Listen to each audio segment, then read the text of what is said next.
a unique opportunity to once again brief the Security Council on the achievements Kosovo has made after the Declaration of Independence, especially after the entry into force of the new Constitution of the Republic of Kosovo, as well as after the entry into force of a number of pieces of legislation deriving from the Ahtisaari settlement.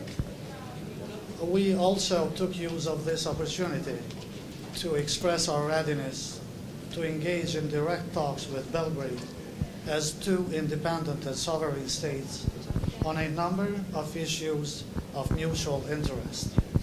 We are not ready, and we will never engage in any talks or dialogue whatsoever on the political status of Kosovo. Those talks have been concluded forever. Kosovo is an independent state and has been recognized by 43 independent nations around the world and is expecting more recognitions to come. We are, however, very keen to embark upon a process of building up the sort of relationship with the neighbors that will bring about a lasting and a brighter future for the whole of the region as a prerequisite to the comprehensive integration into European Union and North Atlantic structures. This was basically the sort of message I conveyed to the Council today in my capacity as a Foreign Minister of the Republic of Kosovo. And this was actually also the very first time that a Foreign Minister of the Republic of Kosovo addresses the Council. Thank you very much. Sir, you said in your speech to the Council that you want to join all European and international organizations as you're right, as a country. Do you plan to formally apply for membership in the United Nations? The Russians have said that they would not allow it, but are you ready to call their bluff and actually apply? Well, we will be applying for membership into each and every international, be it financial or political institution and structure. And we have started with the application for membership to the World Bank and International Monetary Fund. And the first reactions are excellent.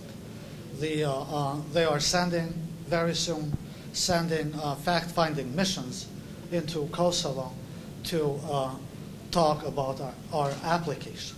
Kosovo will in due course apply for full membership into other structures, international institutions, up to the application for the membership at the UN. Of course, in due course, Kosovo is expecting and more recognitions are coming. And in due course, Kosovo will be enabled to apply for membership at the UN as well. Mr.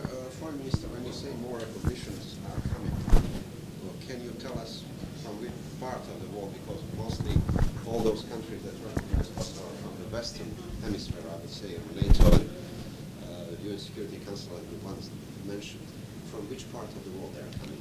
Well, they are coming from all parts of the world. We are talking and we keep discussing and briefing many nations around the world on the progress made in Kosovo. It is natural, I guess, that many countries have been waiting to see what kind of direction the new state of Kosovo is taking.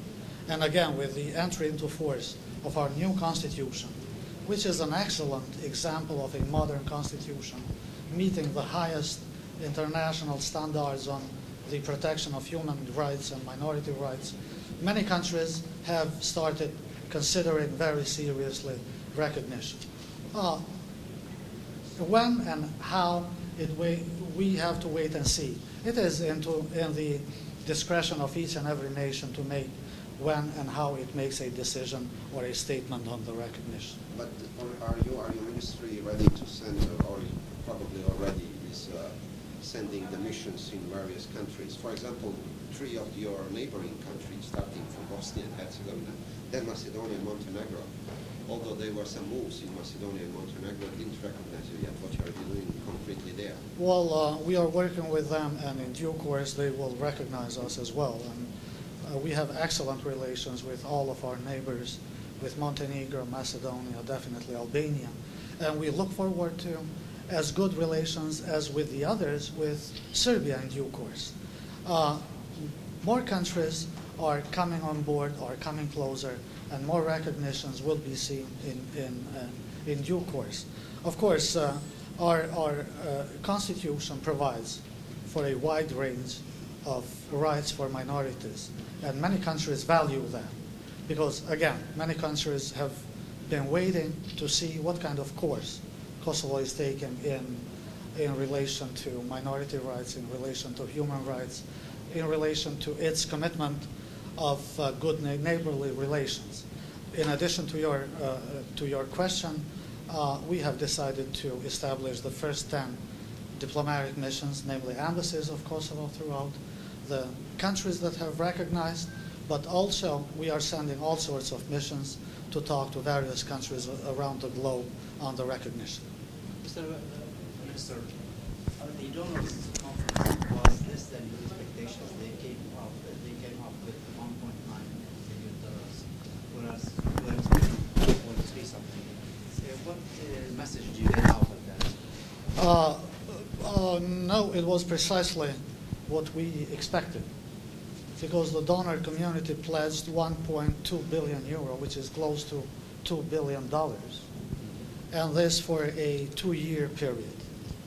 So you are satisfied? Which is, absolutely, we are very happy with the pledges at the donor conference, and we are even more happy to note that most of the pledges are in cash for very specific projects rather than in technical assistance as it was the case before. Your Excellency, I'm sorry. You were a member of the delegation that did the first visit in the States after the recognition of Kosovo and Kosovo's independence. You were received from Secretary Rice, from President Bush, in Pentagon, and everywhere. The visit that has been concluded today at the Security Council. What message you taking from all this back home? Well, the message that we are taking home is great, as a matter of fact. It's a message of friendship, a message of partnership on many pending, challenging issues for a new state, a message of closer cooperation on all fronts, including in the front of economy, which Kosovo is in desperate need for an early economic recovery so that it could embark upon a long-term and a lasting economic development process. Message is great, and the meetings with President Bush and Secretary Rice and Secretary Gates were great. Thank you. Thank you, sir. Mr. Foreign Minister, the Foreign Minister of Serbia just said that he's not ready, his government is not ready to talk to Kosovo authorities. On the other hand, you expressed readiness to talk with Serbia. Do you see the role of UNMIC as a facilitator on this issue or as a power broker? Well, as I said in my address to the Security Council, Pristina is ready to engage in practical talks with Belgrade on a wide range of issues of common mutual interest. And those issues are many. We are ready to talk directly to Belgrade. Of course, we'll always welcome facilitation on the part of UNMIC, but the future of the relationship between our two countries lies in direct talk, in direct communication. Of course, on any other issue but status, independence of Kosovo is not negotiable, and it can never be negotiated again. That is over, that is history. Everything else is subject to talks, is subject to efforts to build a good relationship between two independent and sovereign states. Thank you very much.